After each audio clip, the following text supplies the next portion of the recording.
Hello everyone, स्वागत करता हूं मैं आपका उदित राज मैथ क्लास में। आज मैं पढ़ाने वाला हूं आपका एक छोटा सा चैप्टर जिसका नाम है रिलेशन और फंक्शन। क्या? रिलेशन और फंक्शन। तो आप पहले हेडिंग डाल लो, relation and function. Relation and function. तो सबसे पहले समझने की इम्पोर्टेंट बात यह है कि आपको पढ़ना क्या क्या है, वो चीज़ पहले आप यहाँ पर समझ लो। तो मैं आपको बता देता हूँ, बेसिकली जो चैप्टर रिलेशन फंक्शन आपको दो पार्ट में बांटा गया है। किसमें? दो पार्टों में बांटा गया है। Number 1 relation function part 1। पहला रिलेशन फंक्शन पार्ट 1 और दूसरा है रिलेशन फंक्शन पार्ट 2। इसमें इंपॉर्टेंट बात क्या है? सबसे पहले ये चीज़ आपको समझनी है कि आपको पढ़ना क्या है। तो रिलेशन फंक्शन को बोर्ड एग्जाम में दो पार्टों में बांटा है। Relation function part 1, relation function part 2। Relation and function part 2। दूसरी इंपॉर्टेंट बात इसमें यह है कि ये जो चैप्टर है रिलेशन फंक्शन पार्ट 1, ये आपके क्लास 11th में पढ़ाया जाता है। क्लास 11th में पढ़ाया जाता है। और रिलेशन फंक्शन पार्ट 2 जो है वो आपका क्लास 12th में पढ़ाया जाता है। इसमें टॉपिक की अगर मैं बात करता हूँ तो रिलेशन फंक्शन पार्ट 1 में बेसिकली आपको क्या क्या कराया जाता है, जो सीबीएसई पैटर्न, जो एनसीईआरटी पैटर्न है आपका, उसमें क्या क्या दे रखा है वो आपको यहाँ पर समझना है। रिलेशन फंक्शन की बेसिक डेफिनेशन आपको यहाँ पर समझाई जाती है। रिलेशन फंक्शन की आपको बेसिक डेफिनेशन यहाँ पर आपको समझाई जाएगी ऑफ रिलेशन फंक्शन। समझ में आया? दूसरी इंपॉर्टेंट बात यहाँ पर यह आती है कि इसमें और आपको क्या क्या पढ़ाया जाएगा। डोमेन रेंज निकालना यहाँ पर आपको क्लास 11th में सिखाया जाता है, डोमेन एंड रेंज निकालना। तीसरा, आपको इसमें ग्राफ सिखाए जाते हैं कि ग्राफ के बिहेवियर क्या होते हैं, बिहेवियर ऑफ ग्राफ आपको क्लास 11th में पढ़ाया जाता है। ये इंपॉर्टेंट फैक्ट है जो आपको क्लास 11th में पढ़ाए जाते हैं। अगर मैं क्लास 12th की बात करता हूँ तो इसमें आपको पढ़ाया जाता है टाइप ऑफ रिलेशन। इससे पहले आपको इंट्रोडक्शन पढ़ाया जाता है दोनों का, रिलेशन एंड फंक्शन दोनों का आपका इंट्रोडक्शन पढ़ाया जाता है। इंट्रोडक्शन का मतलब है कि जो आपने रिलेशन फंक्शन बेसिक डेफिनेशन और बेसिक रिलेशन फंक्शन की बेसिक डेफिनेशन दोनों चीज़ें यहाँ पे आपको बताई जाती हैं और डोमेन रेंज आपको बताया जाता है। मतलब 11th का कुछ बेसिक आपको यहाँ पर रिवीजन कराया जाता है क्लास 12th में। दूसरा आपको यहाँ पर पढ़ाया जाएगा type of relation. Type of relation इसी के साथ साथ आपको पढ़ाया जाता है type of function. Type of function बहुत ही इंपॉर्टेंट बात है, यहाँ पर ये समझनी है कि टाइप ऑफ रिलेशन और टाइप ऑफ फंक्शन इसी में पढ़ाए जाते हैं। Type of relation function part 1 में नहीं पढ़ाया जाएगा। चौथी चीज़ आपको कंपोजिट फंक्शन, अगर मैं फंक्शन में जाता हूँ तो कंपोजिट फंक्शन इस आपके सिलेबस में है, ये पढ़ने को आपको मिलेगा। आपको इसको बताया कि कंपोजिट फंक्शन क्या होता है, कैसे इस पर डिपेंड सवाल बनते हैं, क्वेश्चन कैसे पुटअप किए जाते हैं वो आपको सीखना है। और साथ ही साथ में आपको इन्वर्टिबल फंक्शन भी आपको सिखाया जाता है कि इन्वर्टिबल फंक्शन होता क्या है, फंक्शन क्या होता है और इसे कैसे निकाला जाता है। ये सब चीज़ें आपको रिलेशन एंड फंक्शन पार्ट 2 में सीखने को मिलेंगी। तो मैं आपको आज जो पढ़ाने जा रहा हूँ, वो मैं क्लास 12th का रिलेशन फंक्शन पढ़ाने जा रहा हूँ। और ऐसे ही सीक्वेंस वाइज में सारे के सारे चैप्टर आपको क्लियर कराए जाएंगे विद बेसिक थ्योरी के साथ, और सारे के सारे क्वेश्चन आपको कराए जाएंगे रिलेशन फंक्शन। तो मैं आज से शुरुआत करूँगा क्लास 12th की। जैसे ही ये कंप्लीट हो जाएगा तो पूरा कोर्स कंप्लीट होने के बाद मैं स्टार्ट करूँगा क्लास 11th। ऐसे मेरा सीक्वेंस रहेगा। तो मैं आज शुरुआत करूँगा टाइम ना वेस्ट करते हुए रिलेशन फंक्शन पार्ट 2, जिसमें हम सबसे पहले इंट्रो की ही बात करेंगे। सबसे पहले इंट्रो की ही बात करेंगे, तो मैं पहले इसको मिटा देता हूँ तो आगे बढ़ते हैं। ये बात आपको समझ में आ गई कि आपको पढ़ना क्या क्या है।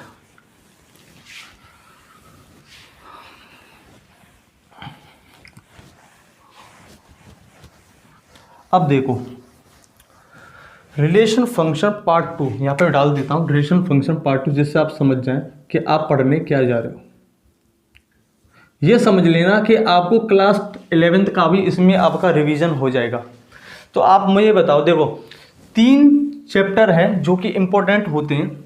एक होता है सेट, दूसरा होता है रिलेशन, और तीसरा होता है आपका इम्पोर्टेंट चैप्टर है फंक्शन। क्या होता है? आपका फंक्शन होता है। ये 3 चैप्टर एक दूसरे से लिंक्ड अप होते हैं, ये एक दूसरे से लिंक होते हैं। पहले इस चीज़ को समझो, समझ में है? अगर आपको रिलेशन को समझना है तो आपको सेट का बेसिक थ्योरी आनी चाहिए, मतलब सेट क्या होता है और इसके ऑपरेशंस वगैरह बेसिक नॉलेज आपको आनी चाहिए सेट की, तब आपको रिलेशन समझ में आएगा। अगर आपको रिलेशन सेट समझ में आएगा तो आपको रिलेशन समझ में आ जाएगा, और जैसे ही आपको रिलेशन समझ में आ गया तो आप फंक्शन को इजीली तरीके से समझ सकते हैं, इसकी बेसिक को आप इजीली तरीके से समझ सकते हैं। और आपको अगर फंक्शन समझ में आ गया तो समझ लो कि 60% कैलकुलस पर आपकी कमांड होगी।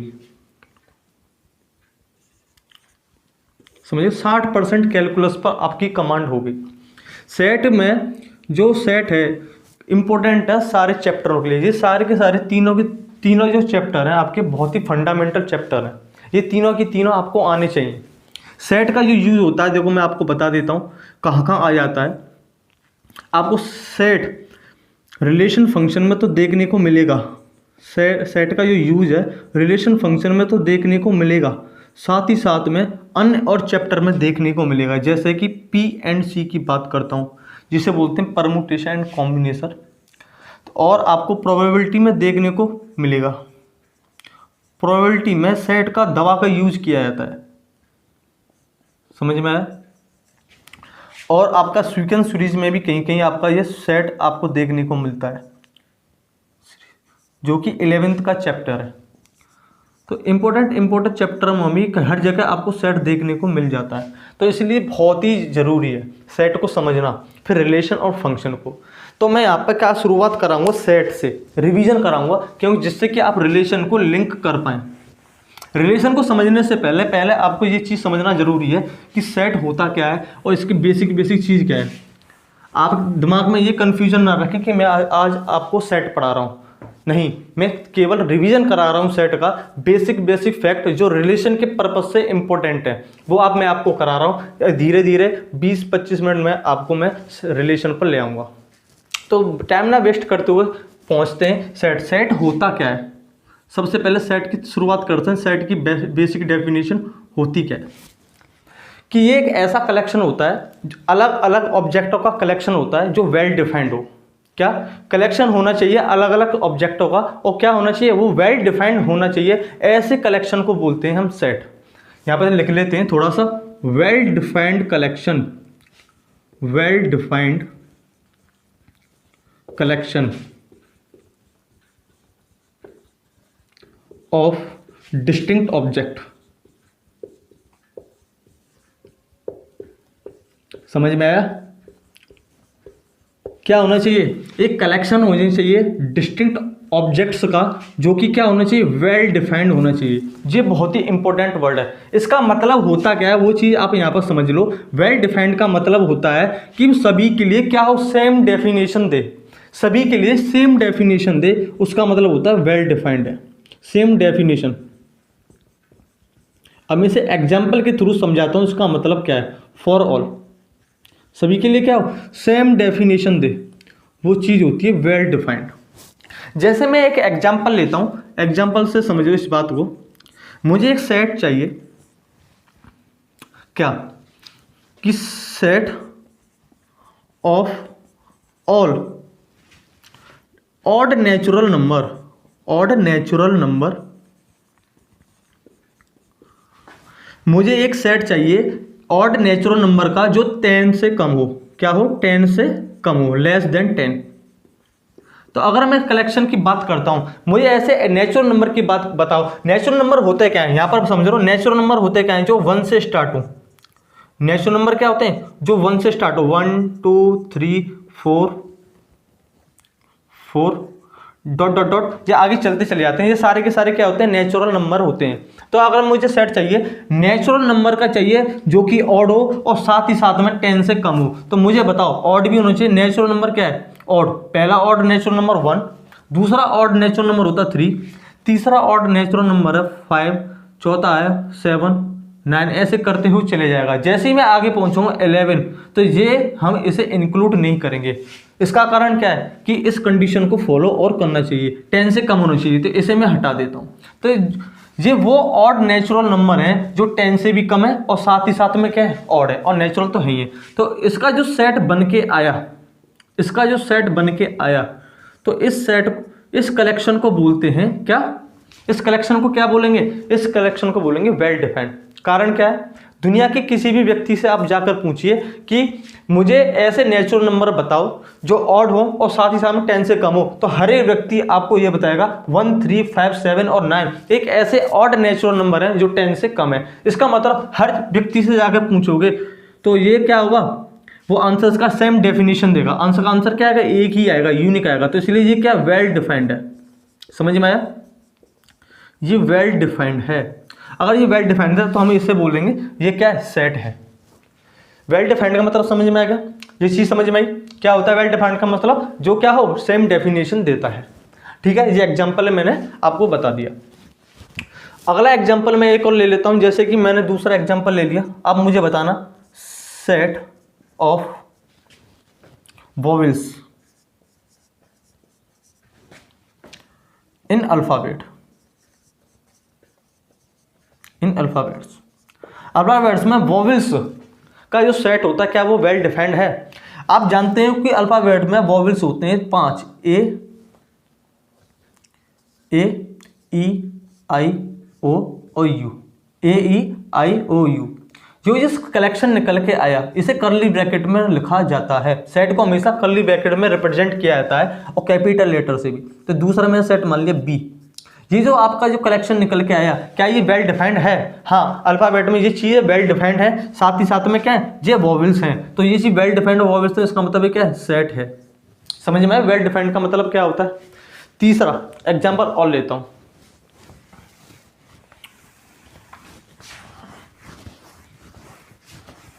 देखो, तीसरा एग्जाम्पल लेता हूं। जैसे मैंने एक एग्जाम्पल और लिया,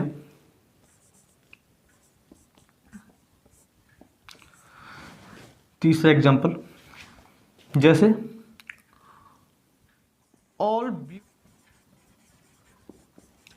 all beautiful persons in India. ये मैंने एक स्टेटमेंट ले लिया कि मुझे ऐसा सेट चाहिए, ब्यूटीफुल पर्सन्स का सेट चाहिए जो भारत के ब्यूटीफुल पर्सन्स हो। तो आप मुझे बताओ, किसी ने कहा कि भाई साहब ए बी और सी 3 ब्यूटीफुल पर्सन्स हैं। ए बी और सी 3 ब्यूटीफुल पर्सन हैं। नहीं, दूसरा व्यक्ति कह रहा है नहीं भाई साहब, रामू और श्यामू। मेरे हिसाब से रामू और श्यामू दोनों भाई आपस में ब्यूटीफुल हैं, जो दुनिया में ब्यूटीफुल है, इंडिया में ब्यूटीफुल है। चौथा कह रहा है कि किसी को तो लगी नहीं, मेरे हिसाब से तो कोई ही नहीं है।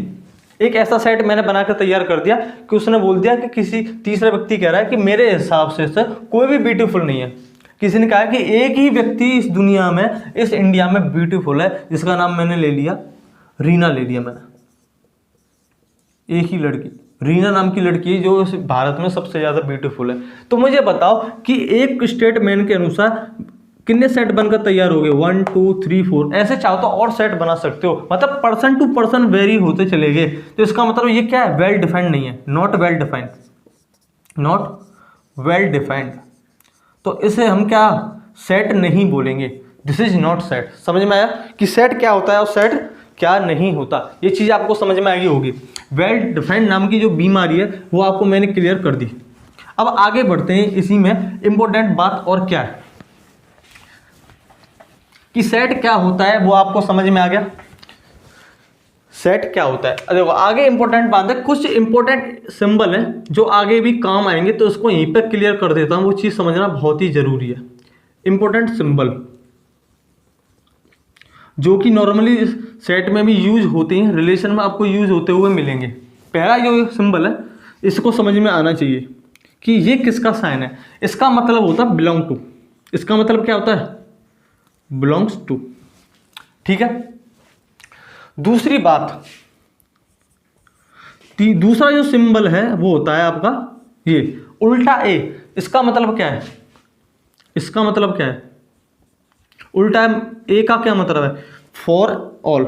इसका मतलब क्या है, फॉर ऑल। ये एलिमेंट को रिप्रेजेंट करता है। समझ में आया, आगे बताऊंगा तीनों का मतलब। एक होता है उल्टा ई। उल्टा ई इसका मतलब होता है देयर एग्जिस्ट। इसका मतलब क्या होता है, देयर एग्जिस्ट इसका मतलब होता है। चौथा है जो आपको देखने को मिलेगा, या तो इस प्रकार वर्टिकल लाइन मिलेगी आपको देखने को, या आपको मिलेगा दो वर्टिकल पॉइंट। इसका मतलब होता है सच दैट। क्या होता है, सच दैट। समझे। पांचवा होता है अगर कहीं पे भी आपको कॉमाज का यूज होता हुआ मिल जाए, कॉमाज का यूज होता हुआ मिल जाए, तो इसका मतलब होता है एंड। क्या होता है, एंड। ये इंपॉर्टेंट सिंबल है बेसिक जो आपको दिमाग में होनी चाहिए। ये बिलोंग टू को रिप्रेजेंट करता है। ये क्या, फॉर ऑल इसका मतलब होता है, या फॉर एवरी भी हो सकता है इसका मतलब, फॉर एवरी। समझ में आया। देयर एग्जिस्ट, उल्टा ई का मतलब होता है देयर एग्जिस्ट। कहीं में कोई भी अगर एलिमेंट एग्जिस्ट करता है या सेट एग्जिस्ट करता है तो इस साइन का हम यूज करते हैं। इसमें अगर वर्टिकल लाइन आपको मिलती है या वर्टिकल में दो पॉइंट मिलते हैं, जैसे दो आंखें, दो तरह के आंख ऐसे मिलती हैं वर्टिकल तरीका से, तो उसका मतलब क्या होता है, सच दैट होता है। अगर कॉमा आपको दिखाई देता है तो इसका मतलब होता है एंड। ये हो गया। तो ये आपके दिमाग में होनी चाहिए, तो इसको भी आप नोट कर सकते हो। आगे की इंपॉर्टेंट बात क्या है, सेट में ही अगर मैं बात करता हूं कि इंपॉर्टेंट बात क्या है, सेट की मैंने बेसिक डेफिनेशन बता दी कि क्या होता है। एक कलेक्शन होता है जो डिस्टिंक्ट ऑब्जेक्ट होने चाहिए और साथ ही साथ में वेल डिफाइंड होने चाहिए। वेल डिफाइंड का मैंने आपको मतलब बता दिया। और साथ में देखो दूसरी इंपॉर्टेंट बात सेट में ये है कि सेट जो होता है, सेट में कभी भी अरेंजमेंट मैटर नहीं करता। सेट में कभी भी अरेंजमेंट मैटर नहीं करता। इन set arrangement does not matter, does not matter. इसका मतलब एक एग्जांपल के थ्रू समझते हैं। जैसे कि मेरे पास एक सेट है, जैसे कि मेरे पास एक सेट है जिसके एलिमेंट है 1, 2, 3। दूसरा सेट मैंने ले लिया जिसके एलिमेंट बना लिए 2, 3, 1।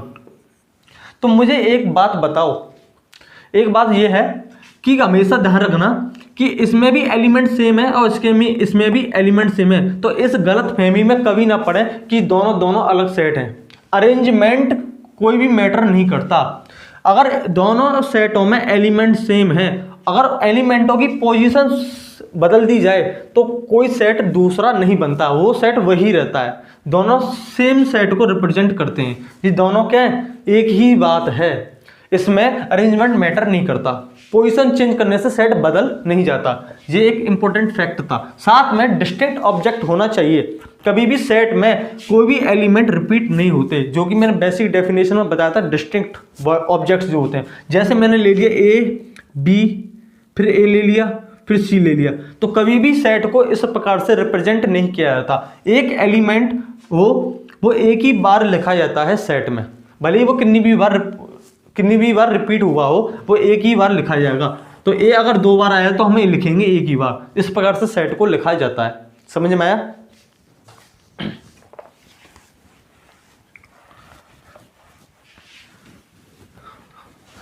तीसरी इंपॉर्टेंट बात है कि सेट को रिप्रेजेंट क्या किया जाता है। सेट को रिप्रेजेंट किया जाता है कैपिटल लेटर से। सेट जैसे मैंने एक एग्जांपल के थ्रू यहाँ पर समझाते हैं। सेट मैंने ले लिया ए बी और सी। इस प्रकार से सेट को रिप्रेजेंट किया जाता है। सेट को लिखा जाता है कैपिटल लेटर से, कैपिटल लेटर से, और उसके एलिमेंट्स, ये क्या एलिमेंट्स हैं, इसके एलिमेंट्स को लिखा जाता है स्मॉल लेटर से। जो भी एलिमेंट्स हैं वो उसे किस से रिप्रेजेंट किया जाता है, स्मॉल लेटर से। समझ में आया? सेट को कैपिटल लेटर से रिप्रेजेंट किया जाता है और स्मॉल, उसके एलिमेंट को स्मॉल लेटर से रिप्रेजेंट किया जाता है। और सेट को जब एलिमेंट को रिप्रेजेंट करते हैं उसे कर्ली ब्रैकेट में बंद किया जाता है कॉमा लगाकर। इस प्रकार से हमें सेट लिखते हैं। अब आगे इंपॉर्टेंट बात पर आते हैं। इंपॉर्टेंट जो बात है रिलेशन के पर्पज से, ये तो बेसिक डेफिनेशन हो गया और सारे की सारी चीज़ें मैंने यहाँ पे आपको क्लियर कर दी। आगे की जो इंपॉर्टेंट बात है वो क्या है, वो है इंपॉर्टेंट, ये आपको समझना बहुत जरूरी है, रिप्रेजेंटेशन ऑफ सेट, कि सेट को कितने प्रकार से रिप्रेजेंट किया जाता है। हेडिंग आपकी रिप्रेजेंटेशन ऑफ सेट। तो हमेशा ध्यान रखना, सेट को दुनिया में 3 प्रकार से रिप्रेजेंट किया जाता है। उन तीनों के अलग अलग नाम है। पहला रिप्रेजेंटेशन जो होता है, सेट को लिखा जाता है, उसे बोलते हैं रोस्टर फॉर्म। क्या बोलते हैं? Roster form. इन भाई का दूसरा नाम भी है जिसे बोलते हैं टेबुलर फॉर्म के नाम से भी इनको जाना जाता है। टेबुलर फॉर्म के नाम से भी इनको जाना जाता है। तीसरा नाम भी होता है, इसे बोलते हैं लिस्टिंग फॉर्म से भी इसका जाना जाता है। लिस्टिंग फॉर्म भी इसका नाम है। समझ में आया? 3 नाम है इन भाई के, रोस्टर फॉर्म है, टेबुलर फॉर्म कह लो, चाहे लिस्टिंग फॉर्म भी कह लो। इसमें क्या होता है, जैसे कि मैंने कोई एलिमेंट ले लिए 1, 2, 3, 4, सॉरी 1, 2, 3, 4, ये आपके एलिमेंट है एग्जाम्पल के थ्रू। तो इसको रिप्रेजेंट किया जाए कैसे जाएगा, इनके सारे एलिमेंटों के बीच में सबसे पहले कॉमा लगा करके, जो मैं आपको जितने भी एग्जाम्पल दिए थे अभी सेट के डेफिनेशन में, वो सारे सारे रिप्रेजेंटेशन जो थे वो रोस्टर फॉर्म थे, कि कॉमा के साथ सारे एलिमेंटों को कॉमा के साथ अलग अलग लिखा जाता है। एलिमेंटों को लिखने के बाद उसे कर्ली ब्रैकेट में बंद कर देते हैं और उसे एक कैपिटल लेटर से रिप्रेजेंट कर देते हैं। मतलब एक प्रकार से क्या करते हैं, एक टेबल बना देते हैं या लिस्ट के फॉर्म में लिख देते हैं। इस प्रकार के रिप्रेजेंटेशन को हम क्या बोलते हैं, इस प्रकार के रिप्रेजेंटेशन को बोलते हैं हम रोस्टर फॉर्म। समझ में आया? दूसरा इंपॉर्टेंट फॉर्म है आपका set builder form. Set builder form. Set builder form में कैसे रिप्रेजेंट किया जाता है, इसका दूसरा जो नाम है वो इसे बोलेंगे प्रॉपर्टी फॉर्म। प्रॉपर्टी फॉर्म, इसका मतलब क्या है कि इसमें हमेशा सेट की प्रॉपर्टी को हाइड करके लिखा जाता है। उसमें कहीं ना कहीं सेट की प्रॉपर्टी आपको हाइड करी हुई मिलेगी, छुपी हुई मिलेगी। जैसे कि एग्जांपल मैंने इसी को लेता हूं, इसे मैं अगर सेट बिल्डर फॉर्म में लिखना चाहूं तो इसे मैं लिखूंगा कैसे, ये एक सेट है, ए से रिप्रेजेंट करूंगा कर्ली ब्रैकेट में एक्स नाम का कोई एलिमेंट मान लूंगा, ये एक्स फॉर्म के एलिमेंट है, वो इस प्रकार होंगे। और ये बेसिक सिंबल आपको अब समझ में आ गया होगा। समझ में आया? जो मैंने बेसिक सिंबल लगाए थे उसमें ये वाला मैंने आपको दिखाया था, जिसका मतलब क्या था, such that x, such that जो एक्स है कहाँ है, 1 से 4 तक, 1 से लेकर 4 तक है एक्स की वैल्यू। और साथ में ये सारे के सारे क्या है, नेचुरल नंबर है। मैं नेचुरल नंबर आप जानते होंगे 1 से स्टार्ट होते हैं, 2, 3, 4, 5 सारे क्या है, नेचुरल नंबर है। तो x belongs to natural number. इस प्रकार से प्रॉपर्टी के रूप में जो रिप्रेजेंटेशन किया जाता है उसे बोलते हैं सेट बिल्डर फॉर्म। सेट को बिल्ड किया जाता है प्रॉपर्टी के फॉर्म में, और जैसे बिल्ड करके उसी प्रॉपर्टी के फॉर्म में बिल्ड करेंगे तो उसे अगर हम उसकी प्रॉपर्टी को निकालें तो वो इस फॉर्म में निकल के तैयार हो जाती है। इसे बोलते हैं सेट बिल्डर फॉर्म। अब इसे डिकोडिंग करना आप सीखना चाहिए, मतलब बोलना कैसा आना चाहिए। सेट ए में वो सारे एलिमेंट x होंगे, क्या बोला, सेट ए में वो सारे एलिमेंट x होंगे जो 1 से लेकर 4 तक है। सेट ए में x नाम के वो सारे एलिमेंट होंगे जो 1 से लेकर के 4 तक हैं। 1, 2, 3, 4, 5 4 तक है। और सारे के सारे क्या है, एंड। इसका मतलब क्या बताया था, एंड सारे के सारे क्या है, नेचुरल नंबर है। क्या ये नेचुरल नंबर है, इससे मैंने इसको रिप्रेजेंट कर दिया। समझ में आया? ये क्या हो जाएगा, सेट बिल्डर फॉर्म। इस प्रकार से रोस्टर फॉर्म और सेट बिल्डर फॉर्म 2 प्रकार से रिप्रेजेंट कर लिया। तीसरा जो रिप्रेजेंटेशन होता है वो क्या है, वो और समझो, ये चीजें आपने पढ़ी हैं। लेकिन बहुत ही इंपॉर्टेंट है रिलेशन के पर्पज से और फंक्शन के पर्पज से इसका यूज किया जाता है, और क्वेश्चन भी इसी प्रकार से फॉर्म में होने चाहिए। तो ये चीज़ें आपको आनी चाहिए, बदलना एक दूसरे में, रोस्टर फॉर्म को सेट बिल्टर फॉर्म में और सेट बिल्टर फॉर्म को रोस्टर फॉर्म में। तीसरा जो रिप्रेजेंटेशन होता है उसे बोलते हैं विजुअल रिप्रेजेंटेशन। विजुअल रिप्रेजेंटेशन ये भी बहुत इंपॉर्टेंट है।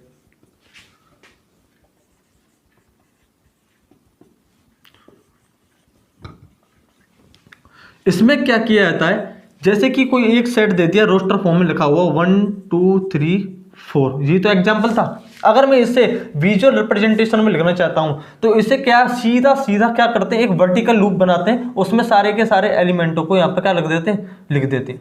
ये होता है विजुअल रिप्रेजेंटेशन, मतलब सारे की सारी आपकी पिक्चर्स क्लियर है इसमें, इसे बोलते हैं विजुअल रिप्रेजेंटेशन। तो 3 प्रकार से सेट को रिप्रेजेंट किया जाता है, roster form, set builder form और विजुअल रिप्रेजेंटेशन फॉर्म। इस 3 प्रकार से सेट को रिप्रेजेंट किया जाता है। समझ में आया? अगर ये चीज आपने समझ ली तो सबसे इंपॉर्टेंट चीज है आपको सेट बिल्डर फॉर्म को समझना, वो इस पर थोड़ा सा आपको मेहनत करनी पड़ेगी, वो चीज आपको समझनी है, ठीक है, कि सेट बिल्डर फॉर्म। और अगर मैं बात करता हूँ, चाहे वो बोर्ड हो, चाहे वो IIT JEE का एग्जाम हो, वो सबसे ज्यादा यूज करता है सेट बिल्डर फॉर्म का, करता है सेट में या रिलेशन में सेट बिल्डर फॉर्म का यूज करता है, वो उसको ज्यादातर पसंद है। अगली बात पर आते हैं, अगली बात करते हैं। आपने कुछ 11th में क्या पढ़ा था, ऑपरेशंस पढ़े होंगे। क्या पढ़े? Operations. Operations of set.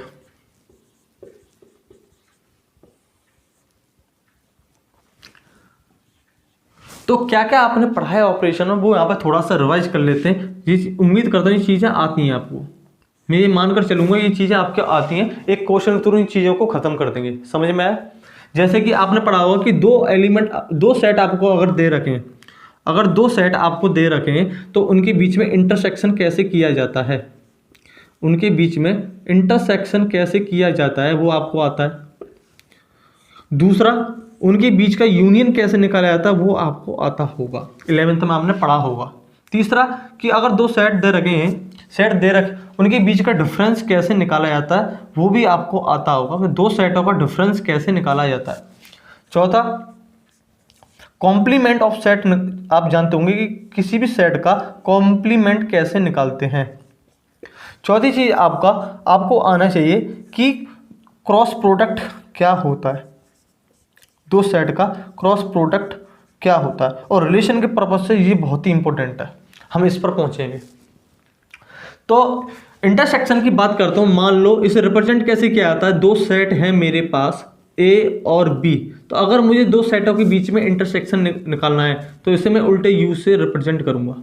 Union निकालना है तो A और B के बीच में हमेशा union A union B type से निकालते हैं।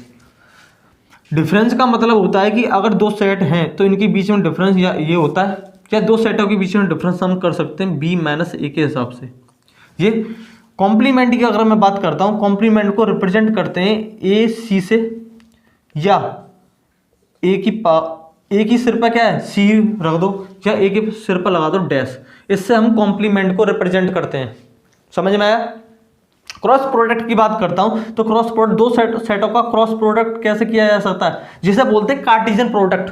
किसे क्या बोलते हैं? कार्टेशियन प्रोडक्ट बोलते हैं। इनके बीच में लगाएंगे क्रॉस, या तो A कार्टेशियन प्रोडक्ट B निकालो, या निकालते हैं B कार्टेशियन प्रोडक्ट A। ये समझ में आया? इस प्रकार से इसको रिप्रेजेंट किया जाता है। एक एक करके मैं आपके साथ एक क्विज लेता हूं, एक क्विज खेलते हैं, क्विज के थ्रू इन चीजों को हम निकालेंगे। एक क्विज लिया मैंने, जैसे यूनियन दे दिया आपको, यूनिवर्सल सेट 1, 2, 3, 4, ... 9, 10। यूनिवर्सल सेट आप जानते होंगे, क्लास 11th का चैप्टर है, सारी चीज़ें नहीं, इंपॉर्टेंट चीज़ें मुझे पढ़ानी है। समझ में आया? तो यूनिवर्सल, इसी में मैंने एक सेट मान लिया 1, 2, 3 एक सेट है। दूसरा सेट मैंने मान लिया B 2, मैं एक और सेट बढ़ा लेता हूँ, 4 ले लिया, इसमें ले लिया 3, 4, 5, मैंने B सेट मान लिया। अब मुझे ये चारों पांचों चीज़ें निकालनी है। सबसे पहले अगर मैं इसके इंटरसेक्शन की बात करता हूँ, A इंटरसेक्शन B अगर मुझे निकालना है तो कैसे निकालेंगे? तो मुझे बताओ, अगर दो सेट दे रखे होते हैं तो उनके बीच का इंटरसेक्शन कैसे निकाला जाता है? जब भी हमें ए इंटरसेक्शन बी निकालना हो, किसी भी दो सेटों के बीच में इंटरसेक्शन निकालते हैं तो उनके बीच में जो कॉमन एलिमेंट है, जो क्या है कॉमन एलिमेंट है, उनको लिख दिया जाता है। अब मुझे बताओ, अगर ए इंटरसेक्शन बी चाहिए तो ए और बी में कॉमन एलिमेंट कौन कौन से हैं? तो आप बोलोगे सर 3 कॉमन है और यहाँ पर साथ में 4 कॉमन है। क्या कॉमन है? 3 कॉमन है और साथ ही साथ में क्या 4 कॉमन है। 3 कॉमन है और 4 कॉमन है से बना ये सेट, कॉमन एलिमेंटों से बना ये सेट ए इंटरसेक्शन बी होता है। दूसरा, अगर मैं यूनियन की बात करता हूं तो यूनियन कैसे निकाला जाता है? मुझे बताओ, यूनियन कैसे निकाला जाता है? अगर मैं ए यूनियन बी निकालूंगा तो ए और बी में सारे के सारे एलिमेंट जितने भी है, सारे के सारे एलिमेंटों को मैं लिख दूंगा, वो ए यूनियन बी निकल कर आ जाएगा। क्या निकल के आ जाएगा? ए यूनियन बी निकल के आ जाएगा। तो मुझे बताओ सेट कैसे लिखूंगा? ए के सारे एलिमेंट लिखेंगे 1, 2, 3, 4 लिख दिया। इसके बाद 3, क्या 3 को दोबारा लिखेंगे? सेट में कभी भी रिपीटेड एलिमेंट नहीं लिखे जाते। 3 यहाँ पर हो गया, 4 यूज यहाँ पर हो गया, 3, 4 को दोबारा नहीं लिखना। सेट में एक ही बार एलिमेंट लिखा जाता है, ये मैंने आपको बेसिक में बताया है। और साथ में फिर 4 के बाद क्या लिखेंगे? 5। ये आपका क्या हो जाएगा? ए यूनियन बी निकल के आ गया। अब मैं तीसरी बात करता हूँ डिफरेंस की। मैं इसे मिटा देता हूं। इंटरसेक्शन आपने सीख लिया, यूनियन आपने सीख लिया, ठीक है। अब मैं डिफरेंस की बात करता हूं तो मुझे बताओ डिफरेंस कैसे निकाला जाता है? ए माइनस बी करके डिफरेंस निकालो या बी माइनस ए करके, दोनों चीजें हम यहां पर निकालेंगे। समझ में आया? तो ए माइनस बी निकालूंगा तो मुझे बताओ डिफरेंस कैसे निकालेंगे ए माइनस बी का? तो हमेशा ध्यान रखना, अगर मुझे ए माइनस बी करना है तो ए बी में वो सारे एलिमेंट, बी के वो सारे एलिमेंट जो ए में है डिलीट कर दो। बी के सारे एलिमेंट जो ए में है वो सारे के सारे डिलीट करके ए में जो एलिमेंट बचते हैं वो ए माइनस बी निकल के आएगा। तो मुझे बताओ बी में एलिमेंट 3 और 4 जो ए में है, डिलीट करने के बाद जो ए में एलिमेंट बचते हैं वो ए माइनस बी निकल के आएगा। 1, 2। समझ में आया? ऐसे ही अगर मैं बी माइनस ए की बात करता हूं तो ए में वो एलिमेंट जो बी में, ए के वो सारे एलिमेंट जो बी में डिलीट करते हैं, ए के सारे एलिमेंटों को बी से डिलीट करने पर बी में जो एलिमेंट बचते हैं वो क्या कहलाएगा? बी माइनस ए। तो 3, 4 को अगर मैं डिलीट करता हूं, क्योंकि ए में 3, 4 ही एक ऐसे एलिमेंट है जो बी में है, और उनको डिलीट करने पर बी में जो एलिमेंट बचता है वो होगा बी माइनस ए। तो यहाँ पर 5 बच रहा है, वही क्या है? बी माइनस ए है। तो डिफरेंस आपको समझ में आया कैसे निकाला जाता है? तो ये चीजें आपको समझ में आ गई, ठीक है। डिफरेंस भी आपने समझ लिया। अब क्या करते हैं? अब कॉम्प्लीमेंट की बात करते हैं। कॉम्प्लीमेंट की अगर मैं बात करता हूं तो मुझे बताओ कॉम्प्लीमेंट कैसे निकाला जाता है? अगर स्टूडेंट ने 11th में पढ़ा होगा, जिन स्टूडेंटों ने, तो कॉम्प्लीमेंट मुझे कमेंट में लिख करके बता सकता है। चौथी बात करता हूं कॉम्प्लीमेंट। जैसे कॉम्प्लीमेंट या तो ए का कॉम्प्लीमेंट भी निकाल सकते हैं या बी का भी मैं कॉम्प्लीमेंट निकाल सकता हूं। समझ में आया? तो कॉम्प्लीमेंट हमेशा, कभी पहली बात, कॉम्प्लीमेंट निकालने के लिए हमेशा यूनिवर्सल सेट होना चाहिए जो कि आपको दिया गया है। कभी भी किसी भी सेट का कॉम्प्लीमेंट आपको निकालना है तो हमेशा वो किससे निकाला जाता है? यूनिवर्सल सेट से। अब करना क्या है? जैसे मुझे एक कॉम्प्लीमेंट निकालना है, एक कॉम्प्लीमेंट निकालना है,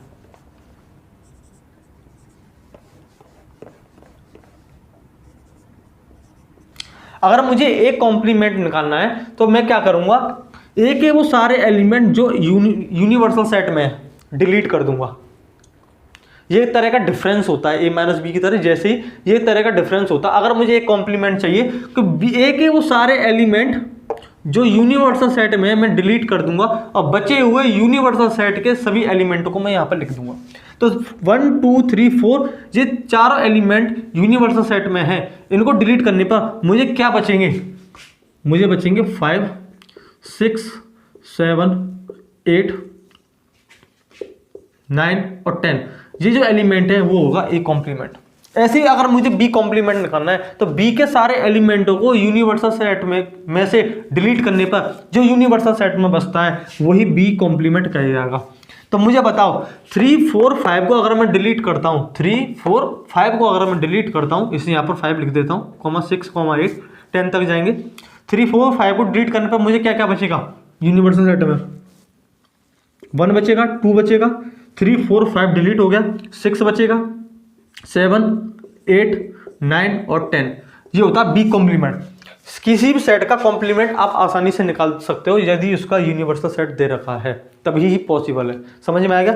आपने क्या क्या चीजें सीख ली एक ही क्विज में, आपने ऑपरेशन को समझ लिया कि क्या क्या ऑपरेशन थे। ठीक है, ये कॉम्प्लीमेंट आपको यहां पे समझ में आ गया। ठीक है, अब क्रॉस प्रोडक्ट और कार्टेशियन प्रोडक्ट की हम बात करते हैं। क्या करते हैं? क्रॉस प्रोडक्ट और कार्टेशियन प्रोडक्ट की हम बात करेंगे। इससे पहले आपको एक चीज और समझनी होगी, टाइप ऑफ फंक्शन में आपने 11th में पढ़ा है सबसेट। क्या पढ़ा है? सबसेट के बारे में और आपने पढ़ा होगा, तो वो चीज आपको और यहां पर समझनी है। ठीक है, तो पहले अब यहां पर आप हेडिंग डाल लो सबसेट। ये सबसेट क्या है?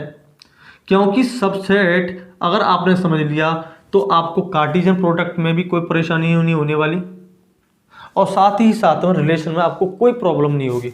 सबसेट बस रिवीजन बहुत जरूरी है। सबसेट्स होते क्या हैं?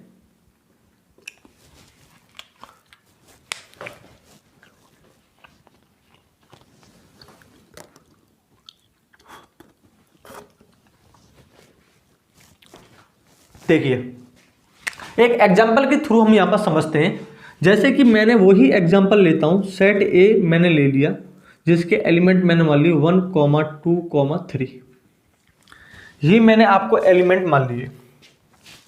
अब मुझे क्या है, इस सेट के एलिमेंट का यूज करके मुझे नए सेट बनाने हैं। क्या?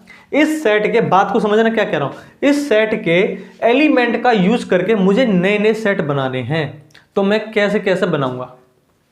मैं अगर चाहूं तो एक एलिमेंट भी यूज कर सकता हूं, 2 भी कर सकता हूं, और जितने पॉसिबल हो सकते हैं उसने मैं एलिमेंट यूज कर सकता हूं। समझ में आया? तो हमेशा ध्यान रखना, कभी भी एलिमेंट से सेट बनाया जाता है, एलिमेंट के ऊपर अगर मैं कर्ली ब्रैकेट लगा देता हूं तो वो क्या होता है? सेट ही तो होता है। जैसे ये भी एलिमेंट है, अगर मैं इसे कर्ली ब्रैकेट में बंद कर दिया तो ये एक सेट बनकर तैयार हो गया। अगर यहाँ पे एलिमेंट एक भी होता तो मैं, अगर मैं इसे कर्ली ब्रैकेट में बंद कर देता, ये भी एक सेट होता। तो सर हम कितने सेट बना सकते हैं? कितने एलिमेंट का यूज करके? जितना मन चाहे, जितने पॉसिबल हो सकते हैं उतने आप सेट बना सकते हो। मेरा मन कर रहा है सर मैं एक एक एलिमेंट का यूज करके सेट बनाना चाहता हूं, तो आप क्या सकते हो? 1 का भी यूज कर सकते हो, 2 का भी यूज कर सकते हो, और 3 का भी यूज कर सकते हो। अगर आपने इसके ऊपर कर्ली ब्रैकेट लगा दिया तो एक सेट बनकर तैयार हो गए। क्या बनेंगे? 3 सेट बनकर तैयार हो गए यहाँ पर एक एक एलिमेंट का। अब मेरा मन कर रहा है सर एक एक मैं चाहूं तो 2 एलिमेंट का यूज करके सेट बना सकता हूं। मैंने 1 2 भी ले सकता हूं, 2 3 भी ले लिया, या 1 3 भी ले सकता हूं। कोई कह रहा होगा सर 3 1 भी तो ले सकते हैं। मैंने बताया था अरेंजमेंट डज नॉट मैटर। 1 3 ले लो या 3 1 ले लो, कोई मैटर नहीं करता, बात एक ही है। समझ में आया? ठीक है, अगर मैंने इस पर कर्ली ब्रैकेट लगा दिया तो 2 एलिमेंट का यूज करके भी मैं एक सेट बना सकता हूं। एक सेट वो भी हो सकता है तीनों एलिमेंट को अगर मैं ले लेता हूं, जैसे कि मैंने ले लिया 1 2 3, मैंने ये भी एलिमेंट ले लिया, क्या इसको मैं एक सेट बना सकता हूं? बिल्कुल बना सकते हो। ठीक है, मैंने हद ही कर दी, मैंने एक भी एलिमेंट नहीं लिया तब भी मैंने ब्रैकेट लगाकर एक सेट बना दिया। मैंने एक भी एलिमेंट नहीं लिया, ब्रैकेट कर्ली ब्रैकेट का यूज करके मैंने एक और सेट बना दिया। मैं इसे भी बना सकता हूं, जिसे बोलते हैं एम्प्टी सेट। Empty set. तो आप बताओ कितने सेट पॉसिबल हो सकते हैं? और पॉसिबल हो सकते हैं? नहीं, इतने ही सेट पॉसिबल हो सकते हैं। 1 2 3 4 5 6 7 8, क्या 8 सेट मैंने बनाकर तैयार कर दिए। जितने भी सेट बने, ये क्या ओरिजिनल सेट, जितने भी सेट बने ये सारे के सारे सेट ए के सबसेट कहे जाएंगे। समझ में आ गया कि नहीं? सबसेट, सेट क्या है? जितने भी आपने सेट बनाए हैं वो सारे के सारे सेट ए के सबसेट कहे जाएंगे। सबका मतलब क्या होता है? छोटे पार्ट, टुकड़े करके। तो ये हमेशा जो सबसेट होता है वो जो ओरिजिनल सेट होता है उससे या तो उसके बराबर होगा या उससे कम होगा, इससे बड़ा कभी नहीं हो सकता, क्योंकि इसके एलिमेंट का ही यूज करके इसका निर्माण किया है। समझ में आ गया? तो ये सारे के सारे सेट क्या कहे जाएंगे, ये सारे के सारे सेट कहे जाएंगे दीज आर सबसेट्स। ठीक है, ये सारे के सारे क्या हैं, सबसेट हैं। समझ में आया, ये सारे के सारे सबसेट हैं, ये है सबसेट होता है। और जो ओरिजिनल सेट से बना है उसे बोलते हैं सुपरसेट। क्या बोलते हैं, सुपरसेट। समझ में आई ये कहानी, सेट की कहानी आपको समझ में आ रही होगी धीरे। सबसेट क्या होता है, सेट ए के एलिमेंट का यूज करके जितने सेट बनाते हैं वो सारे सारे सेट सबसेट होते हैं। इसकी बात कर रहा हूँ, ये एक सेट बनाती है, ये सबसेट है किसका, ए का। ये भी मैंने बना दिया, ये भी एक सबसेट है किसका, ए का। ये भी क्या है, सारे के सारे इसके सबसेट हैं। और जो ओरिजिनल सेट है जिससे सबसेट बने हैं वो जो सेट होता है वो सुपरसेट कहा जाता है। इसमें सबसे बड़ा जो सेट है कौन सा होगा, ये सेट है, तो ये क्या हो जाएगा, सुपरसेट है। समझ में आएगा सुपरसेट और सबसेट क्या होता है, पहले से आप नोट कर लो, फिर हम आगे और बढ़ते हैं।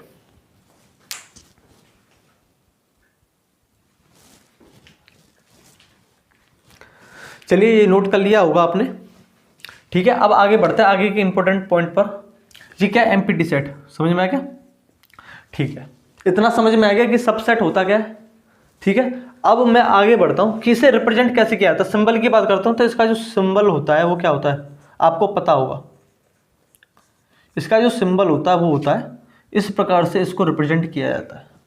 देखो जैसे कि मैंने नाम दे दिया, ये मैंने सेट मान लिया, ये ए है, ये मैंने बी मान लिया, ये मैंने सी मान लिया, ये मैंने डी मान लिया, ये 3 सेट मान लिए। तो मैं अगर बात करूं, मैं क्या बात करता हूं, अगर मैं बात करूं कि मुझे रिप्रेजेंट करना है कि सी ए का सबसेट है, तो रिप्रेजेंट कर, जैसे बी का मान किया तो बी ए का सबसेट है, तो बी ए का सबसेट है, तो रिप्रेजेंट करूंगा बी ए का सबसेट है, इस प्रकार से। समझ में आया। दूसरा जैसे कि डी की बात करता हूं, डी भी तो एक सबसेट है, डी किसका, ए का ही सबसेट है, तो इसे इस प्रकार से मैं रिप्रेजेंट करूंगा। तो ये इस प्रकार से रिप्रेजेंट किया जाता है सबसेट को। कभी कभी आपने किताबों में देखा होगा कि आपने, जैसे मैंने इसका नाम मान लिया ई, आपने ये साइन और पढ़ा होगा इस प्रकार का। इस साइन में उस साइन में क्या अंतर है, ये इनमें कोई भी अंतर नहीं है। ये तब यूज किया जाता है जब उसमें सुपरसेट को भी इंक्लूड कर लिया जाए। सुपरसेट को भी इंक्लूड कर लिया जाए तब इसमें इस चीज को इस चीज को क्या किया जाता है, लिखा जाता है। क्योंकि सुपरसेट क्या होता है, जो सुपरसेट होता है ओरिजिनल सेट के बराबर होता है। ये भी सुपरसेट क्या है, एक सबसेट है जो कि सुपरसेट के बराबर होता है। समझ में आया, ओरिजिनल सेट के बराबर होता है, इसलिए इक्वल हो जाता है। जैसे ई मान लूं, अगर मैं ई की बात करता हूं तो ई किसके बराबर है, ए के बराबर है, तो ए के बराबर भी है और ई ए का सबसेट भी है। तो अगर मैं इसे रिप्रेजेंट करूंगा तो ये कहा जाएगा ई ए का सबसेट है और इसके बराबर भी है। समझ में आया, ये अंतर होता है। सबसेट को इस प्रकार से लिखा जाता है, ये सब नोट कर लिया, ठीक है। अब मैं आगे बढ़ता हूं इसी के इंपॉर्टेंट फैक्ट पर। ये थी सबसेट की माया जो आपने अभी पढ़ी। क्या थी, सबसेट की माया।